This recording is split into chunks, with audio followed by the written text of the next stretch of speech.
Et on revient sur le sujet de l'hôpital ce matin. Depuis 1 an, où en sommes-nous de la coopération entre le public et le privé?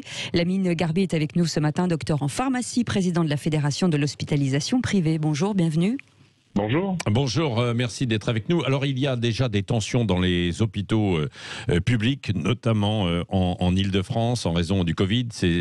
La sonnette d'alarme a été tirée par certains spécialistes. Est-ce que vous, les cliniques, vous êtes prêts? On sait qu'il y avait eu des difficultés de coordination entre hôpitaux publics et cliniques privées pendant le premier confinement.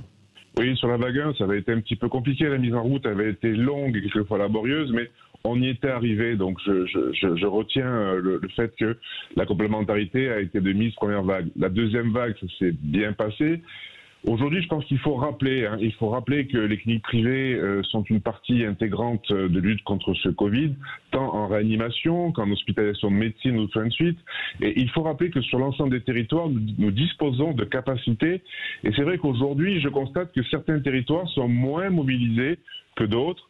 Donc voilà, il faut collectivement faire en sorte que toutes les forces soient mises en Quand présence. vous dites moins mobilisés, ça veut dire quoi?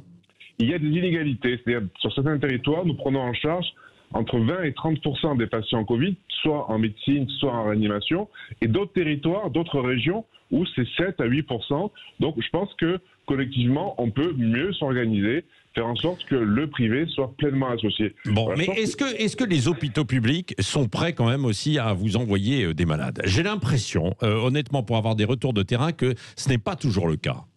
C'est pas toujours le cas, mais moi je retiendrai le collectif, si vous voulez. Moi je suis en charge d'une planification nationale, et c'est vrai que lorsque l'on va sur certains territoires, certaines villes, en fonction des personnes, mais tant que ce soit du public ou du privé, c'est pas forcément d'un côté ou de l'autre, il peut y avoir, je dirais, ces vieilles querelles qui ressortent aujourd'hui. C'est pas le moment. Voilà, pas le moment. On doit se mobiliser parce qu'on est sur un plateau important, 3319 patients en réanimation.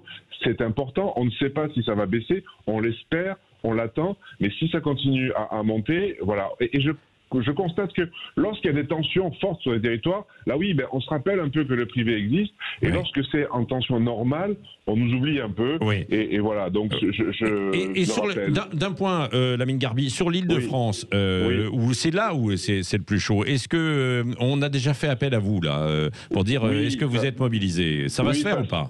Ça fonctionne bien en Île-de-France, parce qu'il y a une ARS qui est totalement dans la complémentarité, je dirais dans la transparence des informations, et nous sollicite régulièrement. Donc je n'ai pas de difficulté avec cette région-là. Et c'est vrai que c'est une région importante parce qu'il y a d'énormes moyens qui sont mis à disposition, tant dans le privé que dans le public. Donc j'ai pas de difficulté. Mais il faut, je pense, et merci pour ce temps d'antenne, rappeler que nous sommes là. Il faut toujours rappeler les choses, parce que les vieilles habitudes reviennent, malheureusement, on le sait. C'est aussi notre côté un peu latin. Oui, dans le déploiement, par exemple, pour la vaccination, est-ce que vous avez été mobilisé, Lamine Garbi, les cliniques? Bien sûr, plus de 100 établissements ont créé des centres de vaccination. Je regrette que ce soit une décision préfectorale et non pas une décision ARS. Ça fait un échelon de plus dans la difficulté, je dirais, d'organisation. Donc c'est les préfets qui organisent, ça se passe bien. Et je regrette une seconde chose, que ce soit les hôpitaux qui soient dépositaires des stocks de vaccins et qui nous livrent. Voilà, ça complexifie aussi la chose. Ça me fait penser à l'époque où les masques étaient livrés dans les hôpitaux publics et après arrivaient chez nous. On a un peu l'impression qu'on est servi en second rang. Voilà, c'est le sentiment que j'ai sur le terrain. Pourquoi ne pas nous livrer directement les vaccins? On peut s'équiper et surtout on peut faire plus. Mais c'est-à-dire que vous ne passez pas en priorité, quoi. Vous avez des difficultés vous aussi à vous approvisionner pour avoir des doses. On dépend du stock de l'hôpital. Lorsque l'hôpital est en tension, forcément, il ne peut pas nous livrer. Et donc, ça crée des difficultés entre le privé et le public. Mais le public n'y est pour rien. L'hôpital n'y est pour rien. C'est pas de leur faute s'ils n'ont pas les doses. Mais c'est vrai que lorsqu'il n'y a plus de doses dans le public, on ne peut pas en avoir. Et donc, on arrive un peu en bout de chaîne. Et voilà, je le regrette, mais je sais que les doses vont arriver, que la vaccination va continuer. Et je regarde le côté positif, c'est-à-dire qu'il y a un engouement important pour cette vaccination qu'il n'y avait pas il y a quelques semaines. Il n'y avait pas cet engouement et on était plus inquiet sur un rejet de nos concitoyens que sur le fait que tout le monde veuille aujourd'hui se faire vacciner, et je dis tant mieux. Oui. Merci beaucoup, Lamine Garbi, docteur en pharmacie et président de la Fédération de l'hospitalisation privée. On reviendra vers vous régulièrement pour faire un point justement sur cette coopération en cette période, évidemment, qui est tendue dans les hôpitaux, la coopération entre les hôpitaux et bien sûr les